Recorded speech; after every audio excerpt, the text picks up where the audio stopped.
దీనికి సంబంధించి ఈ మధ్యకాలంలో మా ఉమ్మడి నల్గొండ జిల్లాలో ప్రజలకు ఆందోళన కలుగుతూ ఉంది.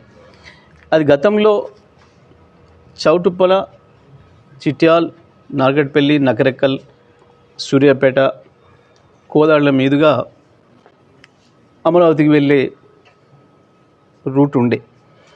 గతంలో ఎప్పుడు మాట్లాడినా అదే పద్ధతుల్లో చెప్పిండ్రు. ఈ ప్రాంత ప్రజలందరూ కూడా దానిపైన ఆశ పెట్టుకున్నారు. ఎందుకంటే ఈ ప్రాంతం బాగా అభివృద్ధి చెందుతున్న ప్రాంతం. ఇక్కడి ప్రజలకు కూడా దాని అవసరం ఉంది, దాని వినియోగం ఉంది. దానికి ఈ పద్ధతిలో వేసుకుంటేనే ప్యాసింజర్స్ కూడా ఉంటారు వాస్తవానికి. సరే, ఇది మిగతా రైళ్ళలాగా అన్ని గ్రామాలలో ఆగకపోవచ్చు, కొన్ని లిమిటెడ్ స్టేషన్లే పెట్టవచ్చు కాక. అయినప్పటికీ కూడా అది నల్గొండ హెడ్ క్వార్టర్కి, సూర్యాపేట హెడ్ క్వార్టర్కి అందుబాటులో నుంచి వెళ్ళే అవకాశం ఉండే. నల్గొండ హెడ్ క్వార్టర్కి ఉత్తరం వైపు నుంచి, సూర్యాపేట హెడ్ క్వార్టర్కి దక్షిణ వైపు నుంచి, నకరికల్ కూడా దక్షిణ వైపు నుంచి వెళ్ళే అవకాశం ఉండే. కానీ ఇవాళ దాన్ని మార్చి ఇంకో వైపు సర్వే చేస్తున్నారు అని చెప్పి ఏదైతే వార్తలు వస్తున్నాయో అది తీవ్రమైన ఆందోళన కలిగిస్తుంది ఉమ్మడి నల్గొండ జిల్లా ప్రజలకి. అటు యాదాద్రి భువనగిరి కావచ్చు, ఇటు నల్గొండ కావచ్చు, సూర్యాపేట జిల్లాల్లో.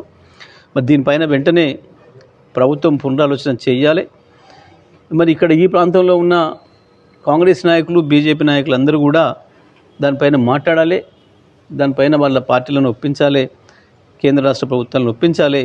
తప్పకుండా బుల్లెట్ ట్రైన్లను పాత పద్ధతుల్లో గతంలో అనుకున్న మార్గంలోనే తీసుకురావడానికి ప్రయత్నం చేయాలి. మేము కూడా మా వంతు పాత్రగా మా కృషి కూడా మేము చేస్తాం.